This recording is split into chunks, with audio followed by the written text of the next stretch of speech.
বিশ্বাস করেন 20 বছরের জিন্দেগিতে আমি বাংলাদেশের যেই জেলায় গিয়েছি সে জেলায় আমার যারা মোহাব্বতের লোক ছিল ওরা বলতেছে, হুজুর আমনেরে সারা হইতো না, আমনে একটু ডাক দেন। এই এলাকায় অলিফুরি হুজুর সাহেব আসছিল, আইসা আমাদেরকে অনেক সাবান সারা গোসল করে দিয়ে গেছে, আমনে একটা ডাক না দিলে কেউ এটা গ্রহণ করতো না। আসেন আমরা কি করি, একটা বাস লাগাই দিই। কথা বুঝেন না? কথা বুঝছেন? অথচ কারো নিকটে বিদাত, কারো নিকটে মুস্তাহাব। কেউ বিদাত বলে, কেউ মুস্তাহাব বলে। শরীয়তের কোনো ফরজ বিষয় ছিল না, কোনো ওয়াজিব বিষয় ছিল না, কোনো সুন্নত বিষয় ছিল না, এ নিয়ে কোনো বাসের প্রয়োজনই ছিল না। কথা বলেন ঠিক কিনা? এমন কোনো গুরুত্বপূর্ণ বিষয় ছিল না যে বাস করতেই হবে, এই মুহূর্তে মোকাবেলা করতেই হবে। আমাকে বিভিন্নভাবে প্রলোভন দিয়া লাগাই দিছে। আমি মাঠে নেমে গেছি, 20 বছর পরে গিয়ে দেখি আসলে পিছনে কেউ নাই। কথা কন না, এগুলো কি ফাও? কথা বলেন না, এগুলো কি ফাও? আমি ভাবলাম এলেম কালাম আমি যতটুকু আল্লাহ পাক আমাকে যতটুকু দিয়েছে আমি কই খুয়াইলাম, আমি এমন দুঃখ থেকে 3 তালাকে বায়ান দিয়া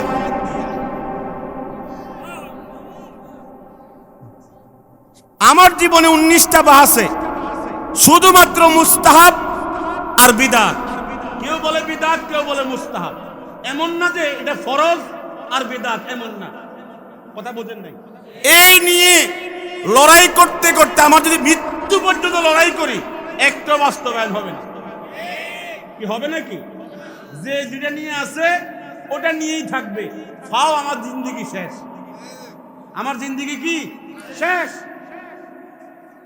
শেখ আলী তান্তাবি বলেন, আমি যখন ভাবলাম 3টা আয়াত আমার বিরুদ্ধে চলে গেছে, তখন তিনি সামনে তেলাওয়াত করলেন। আল্লাহ পাক বলছেন, ইন্নাল্লাহা লা ইউহিব্বুল মুফসিদিন, বিশৃঙ্খলাকারী, অশান্তিকারী, সমাজে ফেতনাবাজকে আল্লাহ পছন্দ করেন।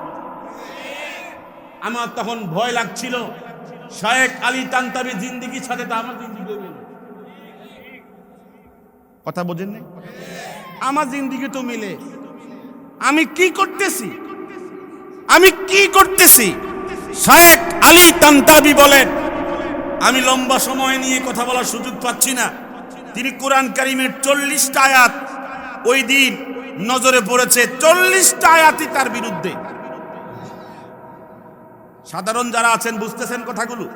40টা আয়াত নজরে পড়েছে, সব তার বিরুদ্ধে। তখন তিনি ভাবলেন, মনে হয় কোরআন কারীমের শুরু থেকে শেষ পর্যন্ত আমার পক্ষে একটাও পাওয়া যাবে না, আর দরকার নাই। ভয়ে তিনি কোরআন শরীফ রেখে দিয়েছেন। রাতে তাহাজ্জুদ পড়ার অভ্যাস তার ছিল। তাহাজ্জুদ পড়ে কান্নাকাটি করে দোয়া করছেন।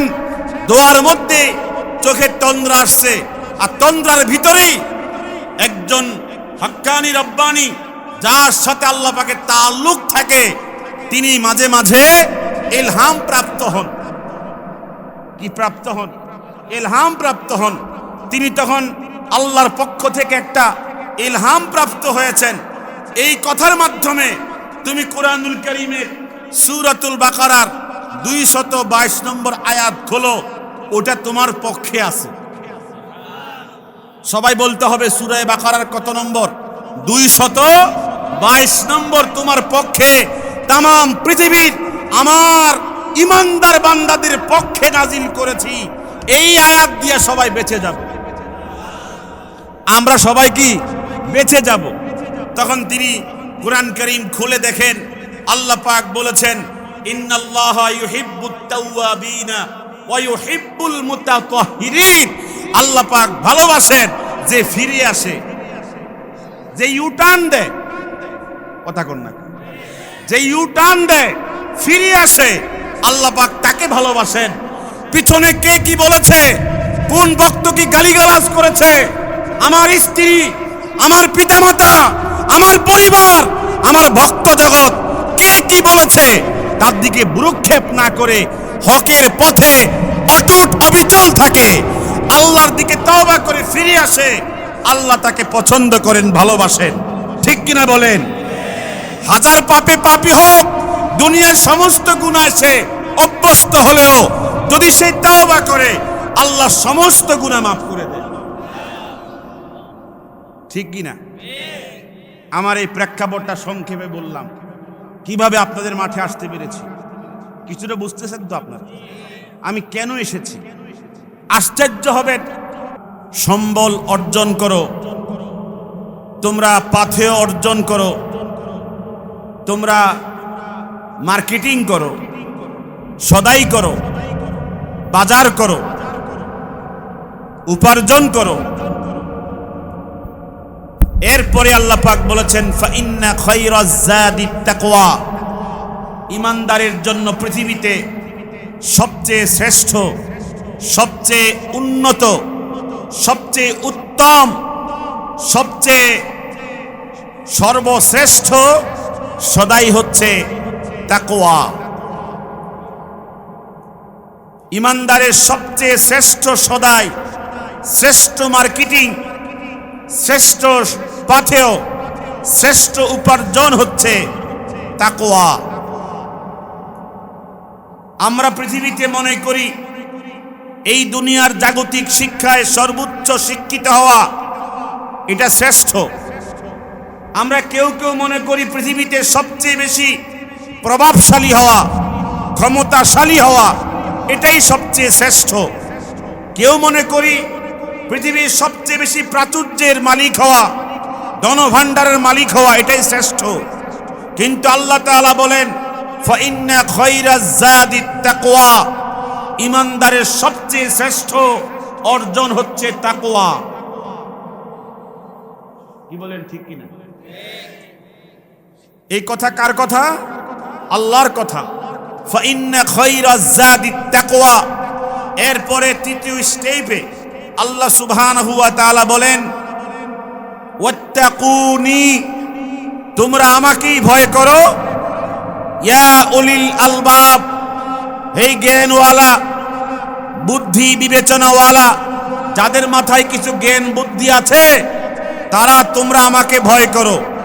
বোঝা যায় আল্লাহকে ভয় করতে হলে কিছু জ্ঞান বুদ্ধি লাগে। কি বলেন? আল্লাহ তাআলাকে ভয় করতে হলে কিছু জ্ঞান বুদ্ধি লাগে। ইয়া উলিল আলবাব, হে জ্ঞানীগণ, হে বুদ্ধিমানগণ, তোমরা আমাকেই ভয় করো। এখানে কি আল্লাহ তাআলা মানুষকে ভয় করতে বলেছেন? কথা বলেন আমার সাথে। মানুষদেরকে ভয় করতে বলেছেন? আল্লাহ তাআলা বলেছেন আমাকেই ভয় করো। আমি আজকে আপনাদের মাঠে, বয়ানের মাঠে কেন এসেছি একটু আপনাদের সামনে স্পষ্ট করতে চাই। বিশ্ববিখ্যাত আলেম, তার নাম শেখ আলী তানতাবি, তিনি বলেন আমি দাওয়াতের ময়দানে, ইলমে দ্বীনের ময়দানে 27 বছর খেদমত করেছি। 27 বছর খেদমত করার পর আমি কোরআনুল কারীমের কতটা আয়াত আমার মধ্যে আমি ধারণ করতে পেরেছি? 6666টা আয়াতের মধ্য থেকে কতটা আয়াত আমি শেখ আলী তানতাবি আমার মধ্যে ধারণ করতে পেরেছি। তিনি একদিন কোরআন কারীম খুলে সূরাতুল বাকারা তেলাওয়াত করতে করতে নজরে পড়েছে আল্লাহ সুবহানাহু ওয়া তাআলা বলেছেন ইন্নাল্লাহা লা ইউহিব্বু খাওয়ানান আসীমা, আল্লাহ তাআলা পছন্দ করেন না, ভালোবাসেন না যেই ধোঁকাবাজ, যেই প্রতারক, বিশ্বাসঘাতক, আল্লাহ তাকে পছন্দ করেন না। কথাটা কার? সবাই বলেন না কথাটা কার? আল্লাহ সুবহানাহু ওয়া তাআলা বলেছেন ইন্নাল্লাহা লা ইউহিব্বু খাওয়ানান আসীমা, যেই প্রতারক, ধোঁকাবাজ, বিশ্বাসঘাতক তাকে আল্লাহ পাক পছন্দ করেন না।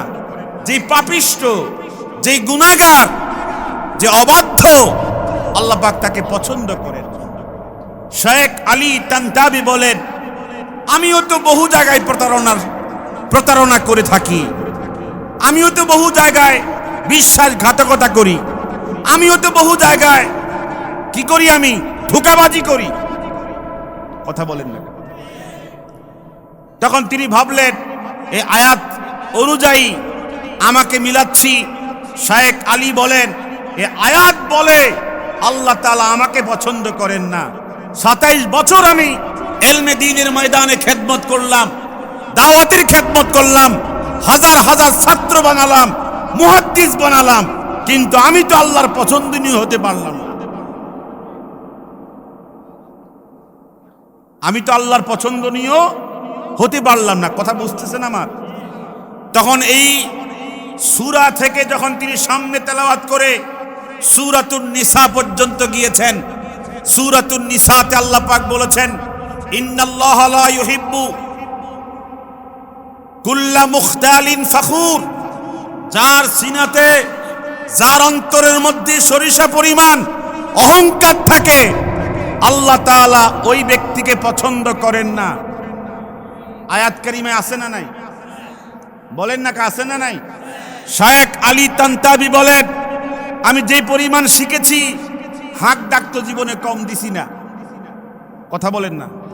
আমি যে পরিমাণ জ্ঞান অর্জন করেছি হাক ডাক জীবনে কম দিছি না। কে আছো বাপের বেটা, আমার সামনে আসো, বহসে হারায় ফেলবো। কথা কর না। আমার সামনে আসো, বাসে 5 মিনিট টিকবা না, এরকম লম্বা লম্বা কথা আমিও বলেছি। কথা কর না, এরকম লম্বা লম্বা কথা আমিও বলেছি।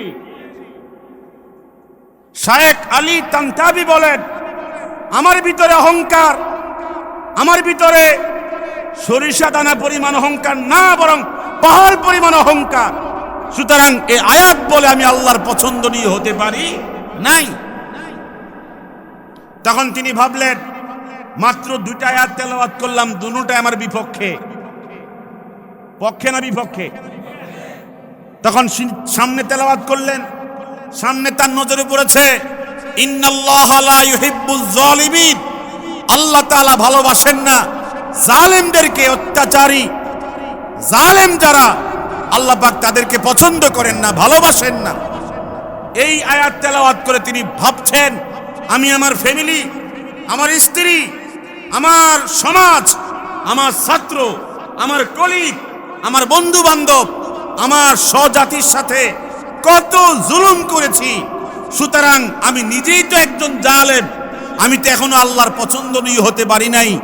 যদিও তামাম বাংলাদেশ, তামাম পৃথিবী আমাকে কি মনে করে? বড় আলেম মনে করে। কথা বলেন না। যারা আমি সহকারে এই মজলিসে আমরা আছি, একজন কি বুকে হাত দিয়ে বলতে পারবেন আমি কোনোদিন জুলুম করি নাই? কি পারবেন? আমরা প্রত্যেকেই হয়তো ছোট না হয় বড় জালেম, আমরা জালেমের কাতারে এখনো আছি। কথা বলেন ঠিক কিনা? এই আয়াত তেলাওয়াতের পরে শায়েখ আলী তান্তাবি বলেন আল্লাহ তোমার কোরআন কারীমের 6666 আয়াতের ভিতর থেকে 3টা আয়াত পড়লাম, 3টে আমার বিরুদ্ধে। কথা বলেন না কেন? কি পক্ষে না বিপক্ষে? তখন তিনি সামনে তেলাওয়াত করলেন, সামনে তেলাওয়াত করে দেখেন আরেকখান আয়াত তার নজরের সামনে পড়েছে ইন্নাল্লাহা লা ইউহিব্বুল মুফসিদিন। যারা বিশৃঙ্খলাকারী তাদেরকে আল্লাহ পাক পছন্দ করেন না।